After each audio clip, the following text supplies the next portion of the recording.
רב יצחוק, אחד מהאברכים העוסקים במלאכת הקודש של קביעת כספי הצדקה עבור קופת תומכי שבס, מגיע לבית הנאמן האזורי רב שלמה. מן ארתיק הצדקה מוציאו את תרומות חודש חשוון שהסתיים זה עתה, ומניח אותם על שולחנו של רב שלמה. מתנועות ידיו והבעות פניו של רב יצחוק ניכר שהוא מאוכזב כמעט. הוא אינו אומר זאת במפורש, אך ניתן להבין שהוא חש מעט תסכול, רגש של אכזבה. בסך הכל, הסכום שנאסף על ידי בחודש האחרון מגיע לפחות מ1,000 שקלים. מה משמעותו של סכום זה? וכי סכום זה מספק מענה כלשהו? תקציב הקופה החודשי מסתכם בפי כמה וכמה מכך. האם יש תמורה למאמצים? האם הם שווים את התוצאה? את התשואה? ורב שלמה, שחש ברגשות הללו, פונה לרב יצחוק ומבקש ממנו להקשיב למסר הבא.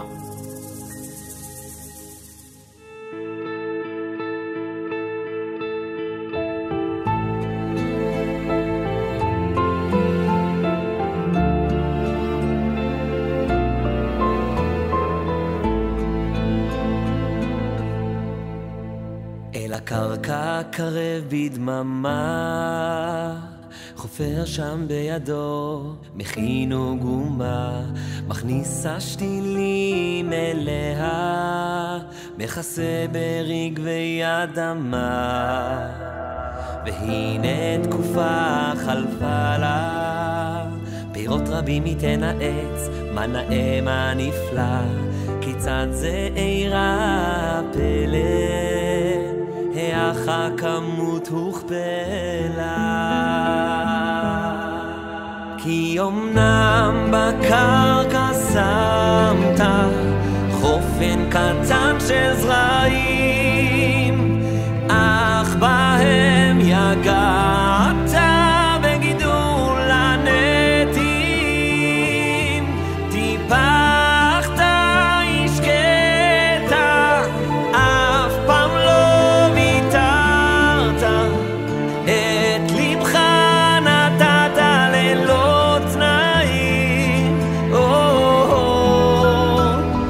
ברינה יקצורו הזורי בדמעה, כך טיבו של עץ לתת יבול לפי השקעה.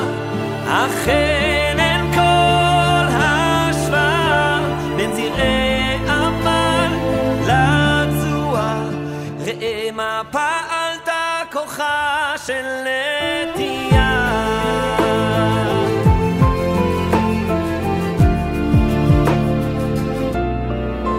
מדי ערב שבת קודש, כל שבועות השנה, חודש בחודש, דלת אחר דלת, בעצמו הולך ונוקש. מאחורי הדוכן הוא עומד, את קופת תומכי שבס מייצג מכבד. זהו סוד מויסר הנפש, גדול מכל סכום להימדד. כי אמנם בקרקע שמת חופן קטן של זרעים, אך בהם יגעת בגידול הנטעים.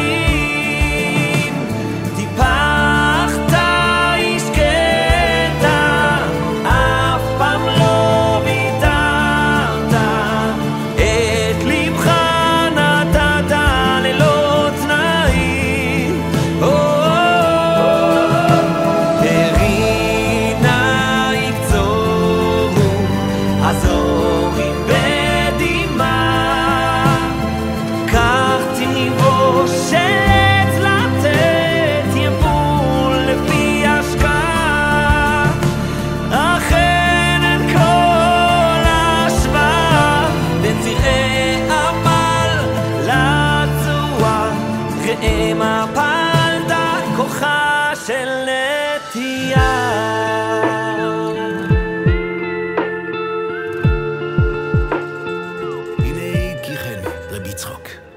המאמצים שאתה וחבריך המתנדבים בעם משקיעים באיסוף התרומות מדי ערב שבת, בנאמנות, במסירות, מניבים תשואה משמעותית, גדולה מסך הכספים אותם אוספים בפועל.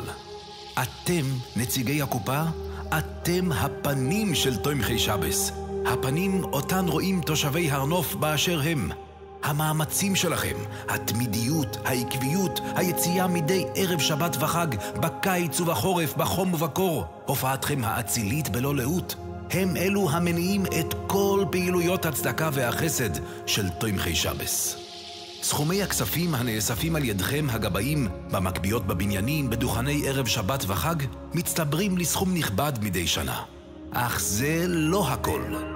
התייצבותכם בעקביות והמסירות שאתם משדרים משפיעה על תורמים רבים שרואים את פועלכם ומעבירים תרומות נכבדות בסכומים גבוהים לטובת תומכי שבס ומפעליה. אכן אין כל השוואה בין זרעי עמל לצוע, ראה מפלת כוחה של נטייה.